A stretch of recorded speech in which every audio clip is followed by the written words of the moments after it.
क्या द्रौपदी थी कर्ण का प्यार? जाने महाभारत के इस अनोखे प्यार का क्या है सच। द्वापर युग यानी राज बिहारी कृष्ण का युग। कौरवों और पांडवों के इस दौर में जीवन के हर राज की महागाथाएं मिलती हैं। नफरत हो या प्रेम, हर किसी की पराकाष्ठा वाला एक से बढ़कर एक चरित्र इतिहास में अपनी जगह पक्की कर रहा था। इनमें एक चरित्र ऐसा था जो अर्जुन से बढ़कर भी महान था, और वह है कर्ण। कहानी शुरू करने से पहले चैनल को सब्सक्राइब कर दीजिए। महाभारत में अगर अर्जुन को नायक के तौर पर देखा जाता है तो कर्ण को भी उनके बराबर का दर्जा दिया गया है। जिस तरह महाभारत में अर्जुन की वीर गाथाएं लिखी गई हैं, उसी तरह कर्ण की भी एक से बढ़कर एक गाथाएं देखने को मिल जाती हैं। लेकिन कर्ण को विडंबनाओं से रचे इस चरित्र को इतिहास में वह जगह नहीं मिली जो उसके समक्ष अन्य चरित्रों को मिली। शूर पुत्र होकर भी ताउम्र कर्ण सूत पुत्र कहलाए। महापराक्रमी और महादानी होते हुए भी अधर्म का साथ देने का कलंक लेकर जिया और मरा, जिसे सत्कार की जगह धुतकार और प्रेम की जगह अपमान मिला। लेकिन कर्ण का जीवन इतना भर नहीं था। इस वीर और धनुर्धारी कर्ण में एक प्रेमी भी था, जिसकी प्रेम कहानियां उसके पराक्रम की छाया में दबी रह गईं। कर्ण ने प्रेम ही नहीं किया था, बल्कि सुंदरियों से अपने अपमान का बदला भी लिया था। यह बदला कभी द्रौपदी से लिया गया तो कभी अंसवारी से। द्रौपदी ने कर्ण को नहीं चुना था तो अंसावरी को कर्ण ने ठुकरा दिया था। सूर्यपुत्र को प्यार नहीं हुआ था दासी पद्मावती से, जो बाद में उनकी पत्नी बनी। लेकिन कम ही जिक्र मिलता है कि कर्ण की एक और पत्नी थी, जिसे वृषाली या वरुशाली के नाम से जाना जाता था। कर्ण का पहला विवाह वरुशाली के साथ ही हुआ था। वरु दुर्योधन के सारथी सत्यसेन की कन्या थी। कर्ण की मृत्यु के बाद वरुशाली उनकी चिता पर सती हुई थी।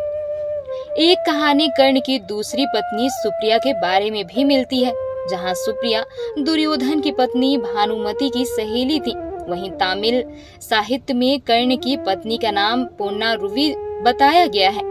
माना जाता है कि सुप्रिया को ही पद्मावती और पुन्नुरुवी कहा जाता है। पद्मावती और अंसावरी से कर्ण के प्रेम की बात करें उसके पहले कर्ण के जन्म के रहस्य पर रोशनी डालनी जरूरी है।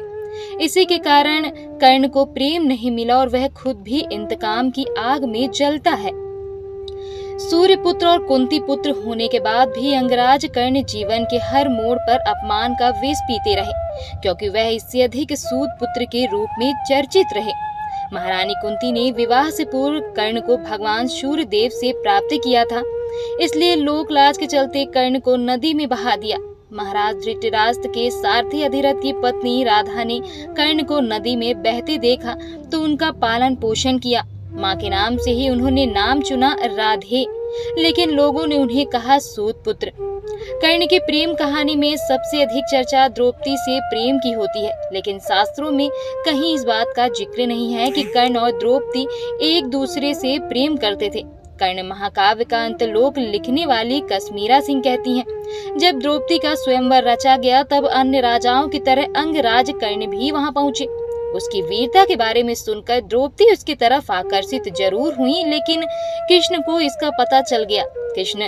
श्री कृष्ण के कहने पर दुष्टधन ने कर्ण को सूत पुत्र कहते हुए स्वयंवर में भाग लेने से मना कर दिया, जहां प्रेम का यह अंकुर फूटने से पहले ही दफन हो गया। इसके बाद द्रौपदी और कर्ण के प्रेम की बात कहीं नहीं आई। द्रौपदी के स्वयंवर में अपमानित होकर कर्ण अपने राज्य लौट रहे थे। इसी दौरान जंगल में कर्ण ने देखा कि कुछ बदमाश दो सुंदरियों को घेर कर उनकी इज्जत से खेलने की कोशिश कर रहे हैं। इनमें से एक राजा चित्रवत की पुत्री अंसावरी तो दूसरी उनकी दासी धूमसेन की पुत्री पद्मावती। दुराचारियों ने राजकुमारी अंसावरी पर हमला किया तो पद्मावती सामने खड़ी हो गई। तभी कर्ण पहुंचे और अपने बाणों से दुराचारियों को मार भगाया, परंतु इसी बीच एक दुष्ट ने कर्ण के सिर पर वार कर दिया और वह मूर्छित हो गए। राजकुमारी अंसावरी भी बेहोश हुई। पद्मावती कर्ण और अंसावरी को रथ में राजभवन ले गई। अंसावरी को राजभवन छोड़कर कर्ण को पिता के घर ले गई। पद्मावती के पिता ने वैद्य को बुलाया और उपचार के बाद कर्ण ठीक हो गए। कर्ण पास बैठी पद्मावती को देखते रह गए।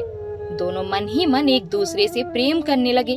उधर अंसावरी ने पिता को कर्ण की वीरता की कहानी सुनाई तो महाराज चित्रवत का सैनिक उनका संदेश लेकर कर्ण के पास पहुंचा।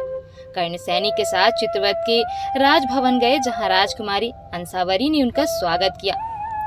महाराज चित्रवत कर्ण से कहते हैं कि आपने मेरी बेटी के प्राण बचाकर बड़ी कृपा की है। मेरी इच्छा है कि आप कुछ दिन रुककर मेरा आतिथ्य स्वीकार करें। कर्ण मान जाते हैं। कर्ण और राजकुमारी अंसावरी एक दूसरे के करीब आ जाते हैं।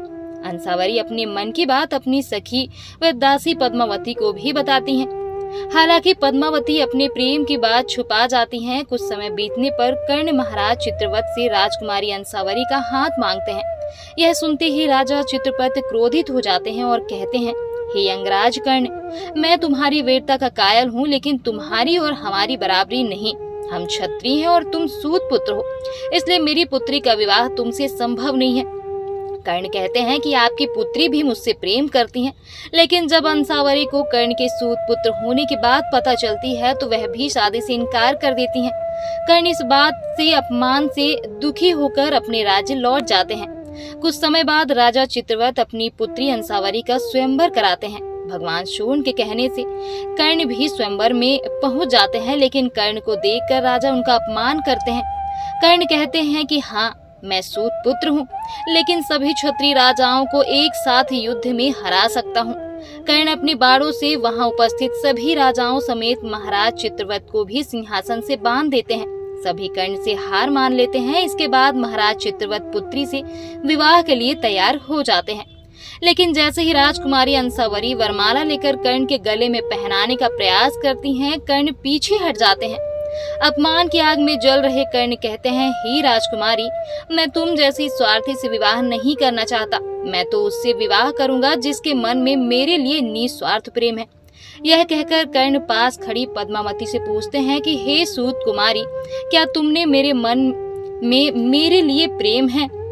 पद्मावती की स्वीकृति मिलने पर कर्ण उसे स्वीकार करते हैं। पद्मावती कर्ण के गले में वरमाला पहनाती हैं और उन्हें पति के रूप में वरण करती हैं। इस तरह कर्ण अंसावरी से अपमान का बदला लेते हुए उनकी दासी पद्मावती से विवाह कर लेते हैं। कर्ण पर पुस्तक लिखने वाली साहित्यकार कश्मीरा सिंह कहती हैं कि कर्ण जैसे वीर द्वापर युग में कुछ ही थे, लेकिन कर्ण को सूत पुत्र के नाम पर बार बार अपमानित किया गया, यहाँ तक कि यह उनके प्रेम में भी बाधक बनी। कर्ण के साथ न तब न्याय हुआ, न बाद में साहित्यकारों ने ही न्याय किया।